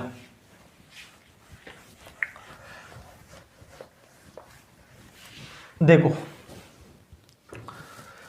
मैंने एक सेट ये मान लिया, दूसरा सेट मैं अगर मान लेता हूं, दूसरा सेट समझना। देखो मैं एक पैटर्न बना रहा हूं, उससे आपको चीज़ें समझ में आ जाएंगी। प्रैक्टिकली चीज़ों को समझोगे तो चीज़ें समझ में आएंगी। हम क्या है, थ्योरी के बेस पर चीज़ों को समझते हैं, जो कि गलत है। हमें पहले चीज़ें प्रैक्टिकल सीखनी चाहिए, थ्योरी जब समझ में आती है। थ्योरी फिर बाद में आप खुद ही बनाने लग जाओगे। जैसे कि मैंने एक सेट मान लिया, सेट ए, जिसके एलिमेंट है 1, एक ही एलिमेंट है, ठीक है। तो अगर मैं इसके सबसेट की बात करता हूं तो कितने सबसेट बना सकते हो, इसके एलिमेंट का यूज करके कितने सबसेट बना सकते हो। एक तो मैं एक भी एलिमेंट यूज ना करूं, जो सबका ही सबसेट होता है, नल सेट। तो यहीं से एक प्रॉपर्टी आपको 11th में पढ़ने को मिलेगी कि null set is a subset of every set, कि जो नल सेट होता है वो सबका, प्रत्येक सेट का क्या होता है, सबसेट होता है, इसलिए इसका यूज किया जाता है। एक तो ये मैं एक भी एलिमेंट यूज ना करूं तो एक सेट बन सकता है।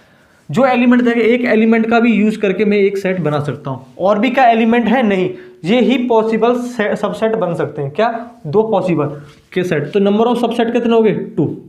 समझ में आया। अच्छा, दूसरा लिया मैंने, जैसे मैं बी सेट मान लिया, जिसके एलिमेंट मैंने ले लिया 1, 2। तो अगर मैं इसके सबसेट बनाऊं, अगर मैं इसके सबसेट बनाता हूं तो मुझे बताओ सबसेट कितने होंगे। एक तो हो जाएगा नल वाला सेट कि मैं एक भी एलिमेंट नहीं लेता तब एक सब सेट बन जाएगा। दूसरा मैं बना सकता हूँ एक एक एलिमेंट का यूज करके, 1 को लेकर के और 2 को लेकर के। अगर तीसरा बना सकता हूँ दोनों एलिमेंटों का यूज करके। इतने ही मैं सबसेट बना सकता हूँ। तो नंबर ऑफ सबसेट, यहाँ पे बात करो सबसेट कितने हो गए। अगर मैं सबसेट की बात करता हूँ तो कितने हो गए यहाँ पर, 4 हो गए। समझ में आया। तीसरा अगर मैं सेट लिया C 1, 2, 3, इसी को ले लिया, तो आप बताओ कितने आए थे। एक 5 लिया था मैं, आया था एक एलिमेंट यूज करके आया था। 1, 2 भी ले सकते हैं और आपका 3 भी ले सकते हैं, ये भी ले सकते थे। दो एलिमेंट का यूज कर सकते हैं, 1, 2 ले सकते हैं, 2, 3 भी ले सकते हैं और आपका 3, 1 भी ले सकते हैं। चाहो तो आप सारे के सारे एलिमेंटों को भी ले सकते हो। इस प्रकार से हम सबसेट बना सकते हैं। तो यहाँ पर अब सबसेट की बात करता हूँ। यहाँ पर अगर मैं सबसेट की बात करता हूँ तो यहाँ पर सबसेट हो जाएंगे 8। तो यहाँ पर पैटर्न को पकड़ो। यहाँ पर एलिमेंट 1 था तो 2 की पावर 1 आया। यहाँ पर एलिमेंट 1 था तो 2 की पावर 1 आया। यहाँ पर एलिमेंट कितने हैं सेट में, सेट में नंबर ऑफ एलिमेंट कितने हैं। और एक बात यहाँ पे मैं आपको बता देता हूँ कि नंबर ऑफ एलिमेंट को कार्डिनल नंबर से भी रिप्रेजेंट करते हैं। मतलब नंबर ऑफ एलिमेंट्स को कार्डिनल नंबर भी बोलते हैं। क्या बोलते हैं, कार्डिनल नंबर, जिसे n ए से रिप्रेजेंट किया जाता है या ओ से भी रिप्रेजेंट किया जाता है। ऑर्डर भी बोलते हैं, क्या ऑर्डर, ठीक है। तो हमें पहले ए की साइन को दिमाग में रखो, इसी को, इसे एन ए से भी रिप्रेजेंट किया जाता है। एक यहाँ पर जो सेट का यूज करना है उसका नंबर क्या चाहिए, जो सेट का यूज करना है उसी का कार्डिनल नंबर एन ए से रिप्रेजेंट करते हैं। अगर मैं इसमें नंबर ऑफ एलिमेंट की बात करता हूँ, एन ए की बात करता हूँ तो कितना है 1। अगर मैं इसमें नंबर ऑफ एलिमेंट की बात करता हूँ, कार्डिनल नंबर की बात करता हूँ तो एन बी कितना है 2। अगर मैं इसमें कार्डिनल नंबर की बात करता हूँ एन सी, तो आप इसमें एलिमेंट कितने 3। तो आपको यहाँ पर दिख रहा होगा कि यहाँ पर ये 4 आया। इसे क्या मैं 2 की पावर 2 लिख सकता हूँ, 4 को बिल्कुल लिख सकता हूँ। तो यहाँ पर क्या दिख रहा होगा कि आपको 2 की पावर नंबर ऑफ एलिमेंट, जितने सेट में एलिमेंट हैं उतने उसके सिर पर मैंने क्या लगा दिए, उतना ही नंबर मैंने लगा दिया। अगर मैं यहाँ पर बात करता हूँ तो मुझे बताओ क्या मैं 8 को 2 की पावर 3 लिख सकता हूँ, क्या मैं 8 को 2 की पावर 3 लिख सकता हूँ। तो यहाँ पर बताओ जो 3 है यहाँ पर क्या होगा, एलिमेंट की संख्या। यहाँ पे क्या है, नंबर ऑफ एलिमेंट यहाँ पर 3 है तो 2 की पावर मैंने 3 कर दी। तो यहाँ से आपको एक पैटर्न समझ में आ रहा है कि अगर किसी भी सेट में n एलिमेंट हैं, अगर किसी भी सेट में n एलिमेंट हैं तो सबसेट, नंबर ऑफ सबसेट 2 की पावर n होंगे। नंबर ऑफ सबसेट कितने होंगे, 2 की पावर n होंगे। यहां से समझ में आया। तो उसका मतलब ये आया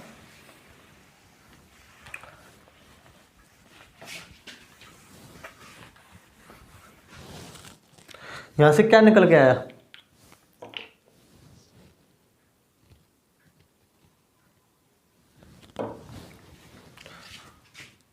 if any set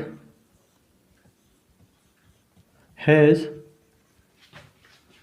n number, क्या n नंबर, अगर किसी भी सेट में n नंबर्स हैं देन नंबर ऑफ सबसेट, तब अगर मुझे उससे कितने सबसेट बनाए जा सकते हैं ये निकालना हो, कितने सबसेट पॉसिबल हैं, नंबर ऑफ सबसेट निकालना हो तो कितने, किस प्रकार निकालेंगे। मैंने सेट मान लिया, मैंने एक सेट का नाम रख दिया, कोई भी सेट ले लिया।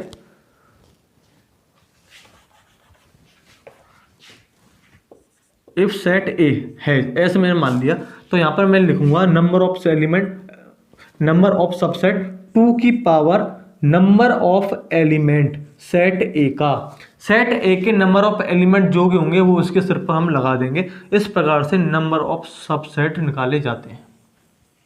समझ में आया। जैसे कि अगर मैं बात करता हूं, मैंने एक सेट ले लिया,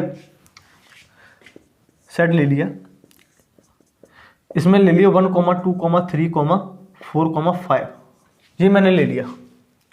ठीक है। तो अगर मैं बात करूं कि इस इसके एलिमेंट का यूज करके, इसके एलिमेंट का यूज करके कितने सबसेट बनाए जा सकते हैं? तो आप बोलोगे सर 2 की पावर नंबर ऑफ एलिमेंट 5, 2 की पावर 5 इज इक्वल टू 32।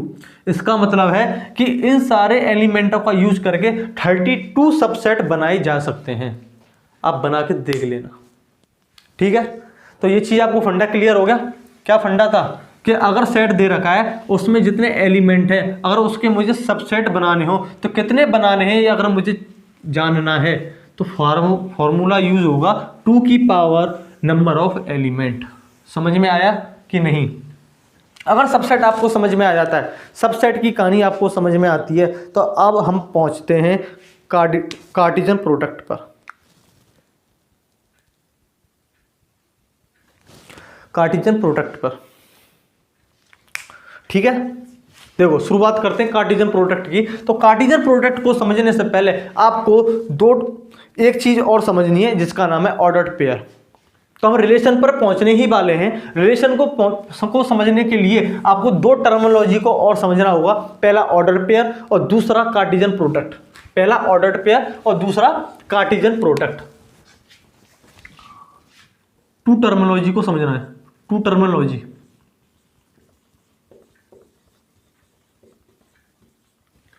दो टर्मिनोलॉजी को समझना होगा, पहला क्या है? ऑर्डर्ड पेयर,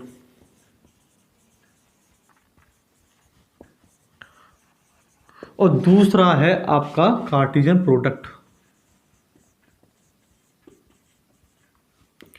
कार्टेशियन प्रोडक्ट समझ में आया? देखो ऑर्डर्ड पेयर क्या है, जैसे कि मेरे पास 2 नंबर हैं 1,2। जैसे कि मेरे पास 2 नंबर है 1,2 और एक नंबर को मैंने यहां पे लिख दिया 1,2। इसी प्रकार अगर मैं नंबर को 2 स्मॉल ब्रैकेट में बंद कर देता हूं कॉमा के लगाकर, अगर मैं नंबर को 2 नंबर को स्मॉल ब्रैकेट में बंद कर देता हूं कॉमा लगाकर, तो इस प्रकार से जो पेयर बनता है, ये एक पेयर बनता है, उसे बोलते हैं ऑर्डर्ड पेयर।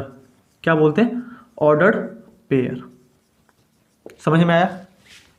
अगर मैंने कॉमा लगा दिया लेकिन इसे स्मॉल ब्रैकेट में बंद नहीं किया, तो इस प्रकार के पेयर को बोलते हैं, जो एक पेयर बन के आया उसे बोलते हैं अनऑर्डर्ड पेयर।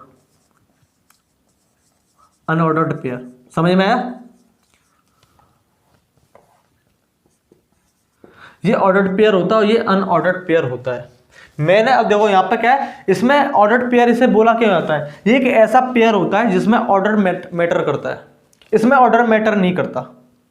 इसमें 1,2 लिख दो या 2,1 लिख दो, दोनों बातें एक ही है, दोनों का मीन्स एक ही है, दोनों एक ही बात है। लेकिन अगर मैं इसमें ये काम इसमें कर दिया, अगर मैंने 1,2 की जगह मैंने 2,1 कर दिया, उसे ब्रैकेट में लगा दिया, तो ये दोनों बातें अलग अलग होंगी। ये दोनों बातें अलग अलग होंगी, ना कि सेम।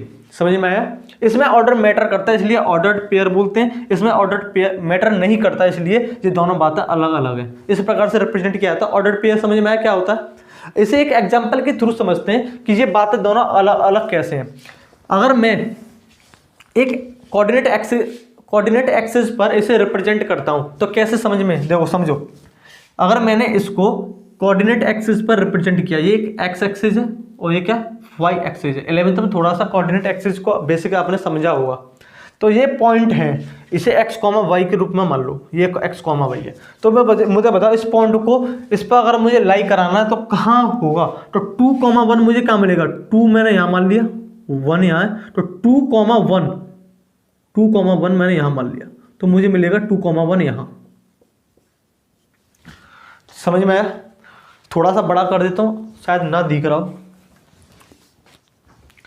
2,1 यहाँ पर मिलेगा। समझ में आया? अगर मुझे 1,2 निकालना है तो 1 यहाँ पर है और 2 मैंने यहाँ मान लेता हूँ, तो मुझे 1,2 कहाँ मिलेगा? यहाँ कहीं मिलेगा। 1,2 मुझे यहाँ कहीं मिलेगा। क्या मुझे बताओ इन दोनों पॉइंटों को लाई कराने पर क्या मुझे सेम पोजीशन मिली? नहीं, ये दोनों अलग अलग जगह मुझे मिले। तो इसका मतलब ये दोनों बातें अलग अलग ही हैं। ये दोनों बातें क्या है? अलग नहीं है, सॉरी, ये दोनों बातें अलग हैं। क्या है? ये दोनों बातें अलग हैं, ये सेम बातें नहीं है। समझ में आया? तो इसे जनरलाइज कर दो, इसे क्या कर दो, जनरलाइज कर दो कि ऑर्डर्ड पेयर होते हैं जिसमें ऑर्डर मैटर करता है और x, y can never be equal to y, x। समझ में आएगा ऑर्डर्ड पेयर? ठीक है। अब इसके बाद हम कार्टेशियन प्रोडक्ट पर पहुंचते हैं। अब कार्टेशियन प्रोडक्ट को हम समझते हैं। पहली टर्मिनोलॉजी आपको समझ में आई कि ऑर्डर्ड पेयर होता क्या है।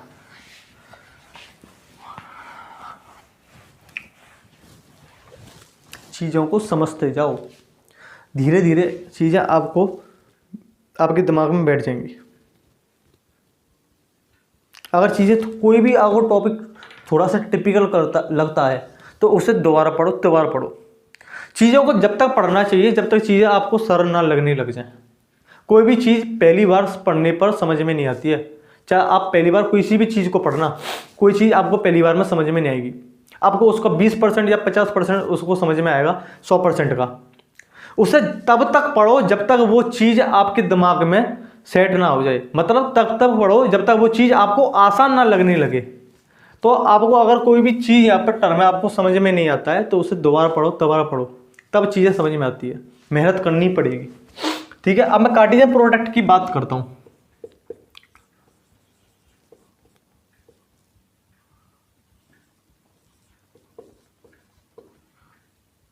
कार्टेशियन प्रोडक्ट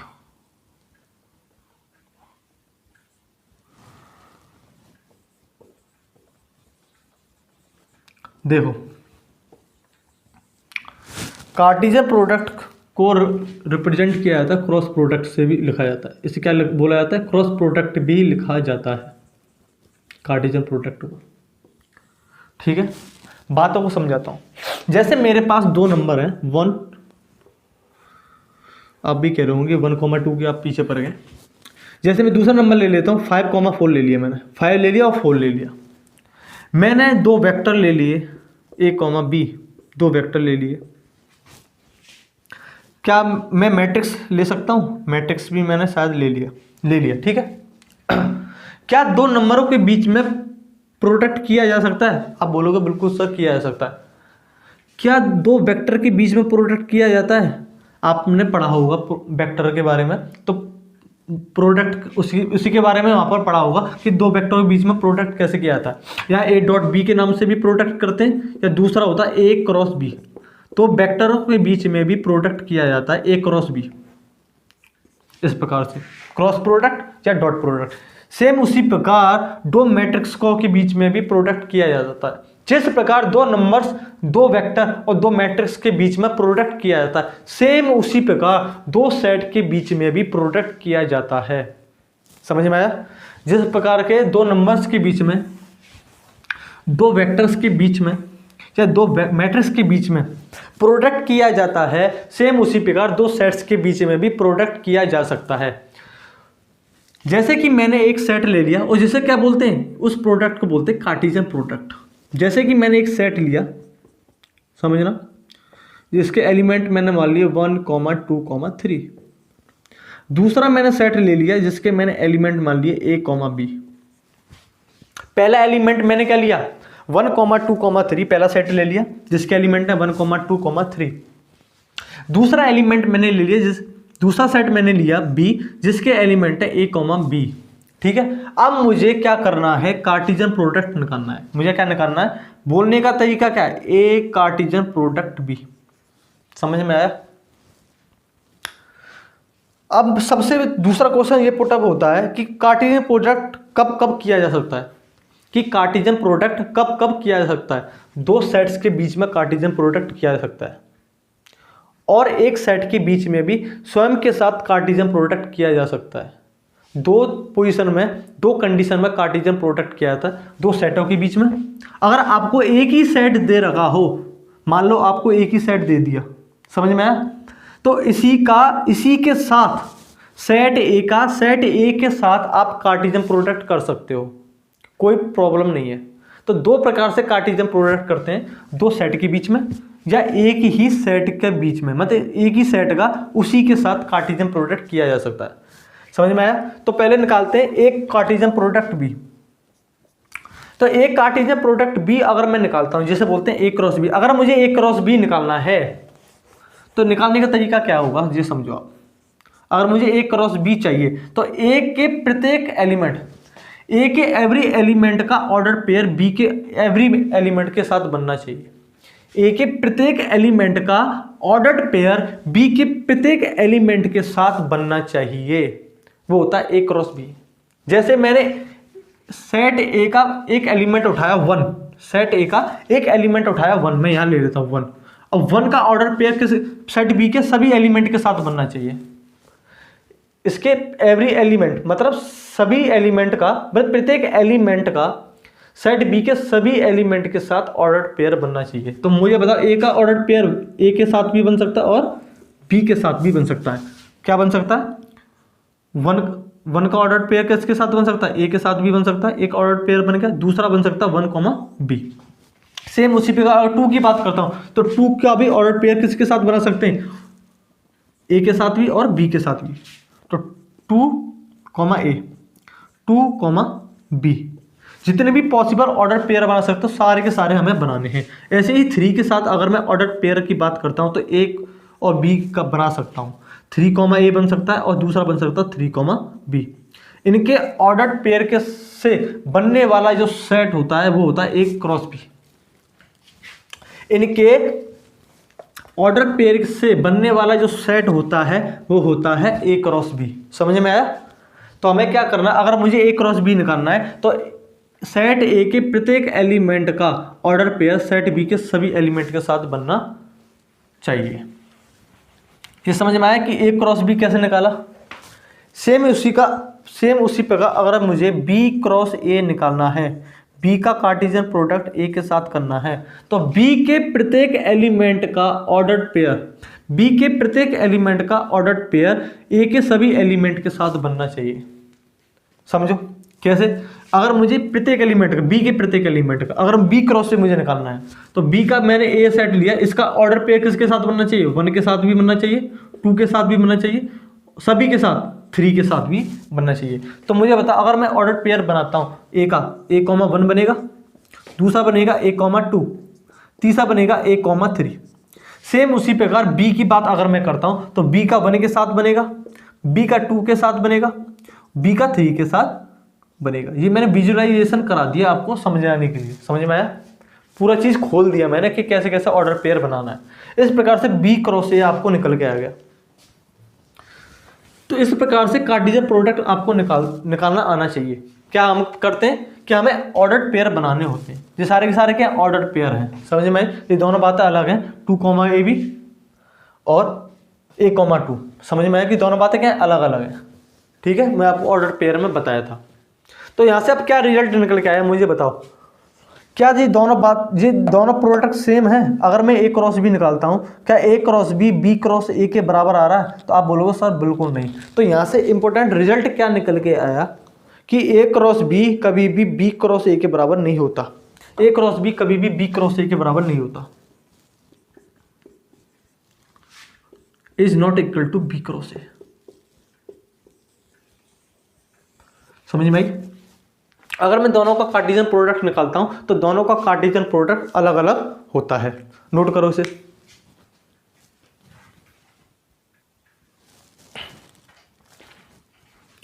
चलिए आगे बढ़ते हैं। ये आपको समझ में आ गया कि ए क्रॉस बी कभी भी बी क्रॉस ए के बराबर नहीं होता। अब देखो यहां पे थोड़ा सा और एनालिसिस कराऊं। मैंने ए क्रॉस बी निकाला, बी क्रॉस ए निकाला।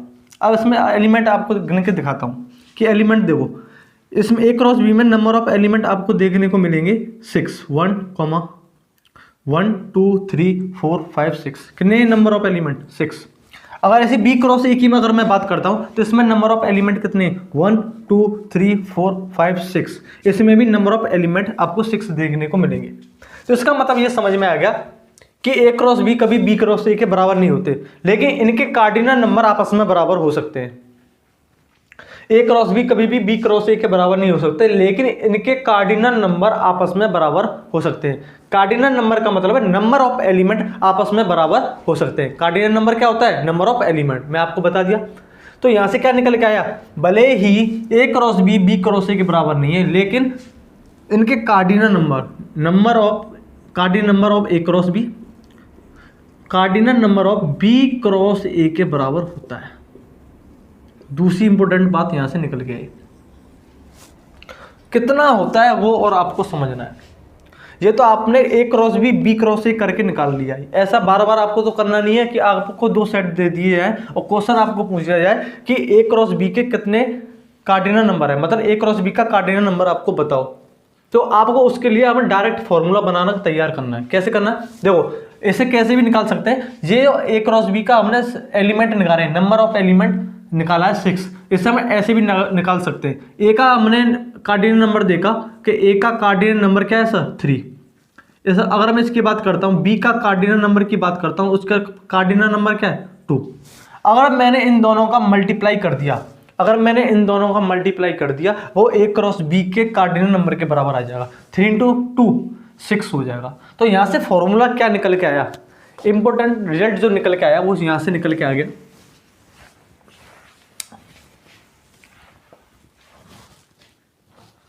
क्या क्या कि कभी भी ए क्रॉस बी क्रॉस ए के बराबर नहीं होते जनरली, ठीक है। लेकिन इनके कार्डिनल नंबर आपस में बराबर हो सकते हैं। और कितने हो सकते हैं, उनके individual cardinal number set A क्या था 1, 2, 3, सेट बी ए, बी, इनके इंडिविजुअल कार्डिनल नंबर के प्रोडक्ट के बराबर होते हैं।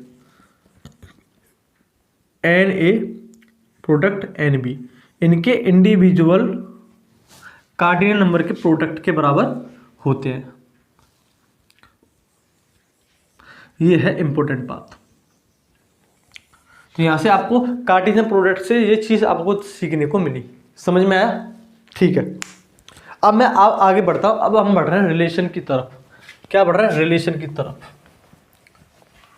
अब यहां से आपको अगर कार्टेशियन प्रोडक्ट समझ में आ गया, इसका बेसिक आपको समझ में आ गया, ऑर्डर्ड पेयर क्या होता है ये आपको समझ में आ गया, और सबसेट अगर आपको समझ में आ गया तो आप रिलेशन को आसानी से समझ सकते हो। क्या समझ सकते हो, रिलेशन को। जैसे मैं अगर रिलेशन की बात करता हूं तो इससे पहले मैंने क्या क्या सीखा, देखो। अगर जैसे मैं नंबर ऑफ सबसेट निकालना चाहता हूं, समझना आप, नंबर ऑफ सबसेट मुझे चाहिए। जैसे सेट ए मुझे दे दिया जिसके एलिमेंट है 1, 2, ठीक है। तो आपने इसके सेट नंबर ऑफ सबसेट कितने बन सकते हैं, अगर मैं बात करूं नंबर ऑफ सबसेट की, तो आप कितने बन सकते हैं बताओ। फॉर्मूला क्या था, 2 की power number of element 2, answer हो जाएंगे 4 सबसेट बनाए जा सकते हैं। क्या क्या, एक तो कोई भी एलिमेंट ना हो इस प्रकार का सेट बन सकता है। एक एक एलिमेंट का यूज करके हम सेट बना सकते हैं, और सारे एलिमेंट का अगर मैं यूज कर लेता हूं तो मुझे सबसेट बनकर तैयार होंगे। नंबर ऑफ सबसेट बनेंगे 4। ऐसे अगर मैं इसकी बात करूं, जैसे बी मैंने एक एलिमेंट ले लिया, इसके एलिमेंट है 1, 2, 3, उसी को उठा लिया। अगर मैं इसे नंबर ऑफ सबसेट की बात करता हूं कि सर मुझे बताओ कि नंबर ऑफ सबसेट कैसे निकलेंगे, तो आप बोलोगे 2 की power number of element, answer आ जाएंगे 8। तो 8 सबसेट बनाए जा सकते हैं सेट बी से। कितने सबसेट बनाए जा सकते हैं, 8। तो कौन कौन से हो सकते हैं, मैं एक भी एलिमेंट यूज ना करूं, एक एक एलिमेंट का यूज करके भी मैं सबसेट बना सकता हूं। 2 एलिमेंट का यूज करके भी मैं सबसेट बना सकता हूं। 2 एलिमेंट का यूज करके भी मैं सबसेट बना सकता हूं। चाहूं तो मैं सारे के सारे एलिमेंट का यूज करके भी मैं सबसेट बना सकता हूं। आप देखोगे 1, 2, 3, 4, 5, 6, 7, 8 सबसेट बनकर तैयार हो गए। समझ में आया। ऐसे ही अगर मैं कार्टेशियन प्रोडक्ट की बात करता हूं, जैसे ये नंबर ऑफ सबसेट यहां पर आपको समझ में आएगा। आप देखो जादू, ऐसे ही मुझे नंबर ऑफ सबसेट चाहिए, किसके, नंबर ऑफ सबसेट चाहिए ए क्रॉस बी के। आपको ए क्रॉस बी दे दिया, क्या 1, A 1, B 2, A 2, B 3, A 3, B। ये आपका कार्टेशियन प्रोडक्ट दे दिया। कार्टेशियन प्रोडक्ट भी एक तरह का सेट है। जो इसके ऑर्डर्ड पेयर होते हैं वो कार्टेशियन प्रोडक्ट के एलिमेंट कहे जाते हैं। समझ में आएगा। इनके एलिमेंट हैं 1,a 1,b 2,a 2,b 3,a 3,b, ये सारे के सारे क्या है ए क्रॉस बी के क्या है एलिमेंट है। समझ में आया? तो किन किन सेटों से इसका क्रॉस प्रोडक्ट निकाला गया हो? पहला सेट है सेट ए के फर्स्ट एलिमेंट, इसे क्या बोलते हैं? सेट ए के, ये उन्हें बोलते हैं जो पहली बार लिखे होते हैं उसे बोलते हैं फर्स्ट एलिमेंट।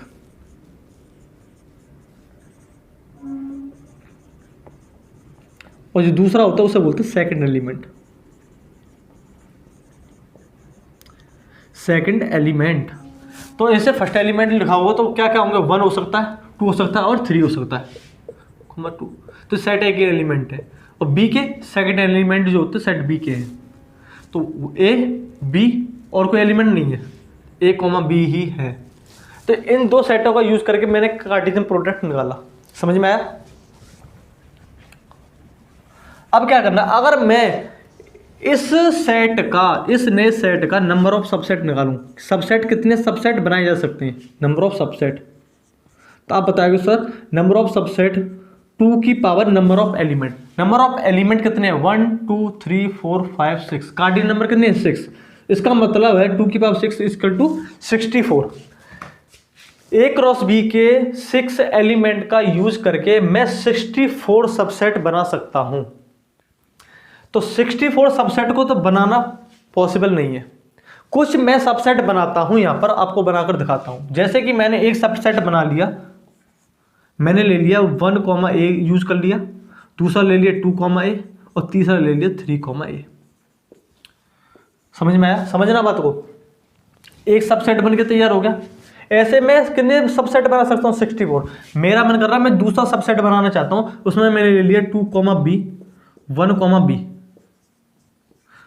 और एक मैंने एक एलिमेंट का यूज कर लिया 1,a, इसी का मैंने यूज करके एक सेट बनाकर तैयार कर दिया। ऐसे ही मैंने चलता चला गया, ऐसे ही मैं चलता चला गया और एंड में मैंने ऐसे कितने सबसेट बन सकते हैं? 64 सबसेट बन सकते हैं। ऐसे ही 64 सबसेट बन सकते हैं। समझ में आया? तो ऐसे में कितने सबसेट बना सकता हूं? 64, जिसका मैं पहले का नाम रख दिया ए रख दिया, ए तो आपको दे रखा, बी दे रखा, सी रख दिया, सी डी,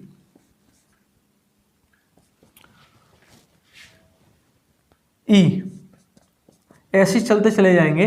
तो ये सारे ऐसे इस प्रकार से एलिमेंटों का यूज करके, ओरिजिनल सेट के एलिमेंटों का यूज करके मैं 64 सबसेट बना सकता हूं। और प्रत्येक subset, every subset is a one relation. समझ में आ गया? Every subset is a one relation of A cross B.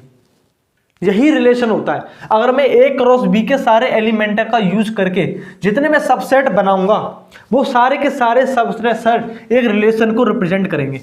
मैंने रिलेशन को लिख दिया आर से, तो आर से रिप्रेजेंट किया जाता है, ये एक रिलेशन होगा, इसे मैं रिलेशन 2 मान लेता हूं, इसे मैं रिलेशन 3 मान लेता हूं। समझ में आया? तो every subset of A cross B is one relation. समझ में आया या नहीं? ये सारे के सारे सबसेट जो बनेंगे वो एक रिलेशन को रिप्रेजेंट करेंगे ए क्रॉस बी के। यही रिलेशन होता है। क्या होता है? यही रिलेशन होता है। तो इसका मतलब यहां से क्या रिजल्ट निकल के आया? जो रिलेशन होता है वो ए क्रॉस बी, जो रिलेशन होता है ए क्रॉस बी का सबसेट होता है और ए क्रॉस बी के बराबर भी हो सकता है। तो इस प्रकार से थ्योरेटिकल आपको समझ में आ गया होगा। प्रैक्टिकली मैंने आपको समझा दिया आसान भाषा में कि मैंने आपको क्या ए क्रॉस बी निकाला, इसके मैंने नंबर ऑफ सबसेट निकाले, 64 बन सकते हैं। और मैंने एक एक सबसेट, कुछ सबसेट मैंने बनाकर आपको तैयार करा दिए। ऐसे कितने सबसेट बनाए जा सकते हैं? ऐसे 64 सबसेट बनाए जा सकते हैं। और every subset of A cross B is one relation. समझ में आया? Every subset of A cross B is one relation. वो डिपेंड करता है, ए क्रॉस बी का मतलब है रिलेशन ए से बी में डिफाइंड है। अगर ए क्रॉस बी लिख रहा है ना, इसका मतलब है कि रिलेशन क्या है? ए से बी में डिफाइन है। अगर इसकी जगह बी क्रॉस ए लिखा होता तो इसका मतलब होता कि जो रिलेशन है बी से ए में डिफाइन होता। आगे की बात तो समझेंगे, यहां तक इस बात को पहले नोट कर लो। क्या हो जाएगा यहां से? इंपॉर्टेंट बात क्या हो जाएगी? Every subset of A cross B is one relation.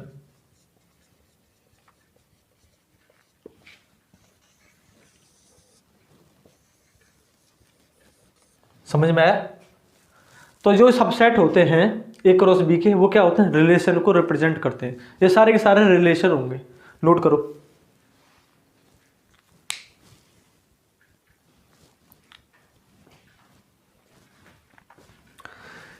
चलिए आज का लेक्चर हम यहीं पर ही समाप्त करते हैं, इसका डी एंड यहीं करते हैं। उम्मीद है आज के लेक्चर में मैंने आपको जो चीज़ समझाई है, जितना बेसिक मैंने आपको समझाया है, आपको सारा का सारा समझ में आया होगा। अगले लेक्चर में हम बढ़ेंगे, इससे आगे की बात करेंगे रिलेशन और टाइप ऑफ रिलेशन के बारे में हम कल के लेक्चर में पढ़ेंगे। जितनी भी मैंने आपको चीज़ यहाँ पर पढ़ाई है वो सारा का सारा आपको पहले क्या करना है, उसका रिवीजन करना है, तब कल का लेक्चर आपको समझ में आएगा। चलिए आज कल एंड करते हैं ये लेक्चर की। खुश रहें और स्वस्थ रहें। जय हिंद।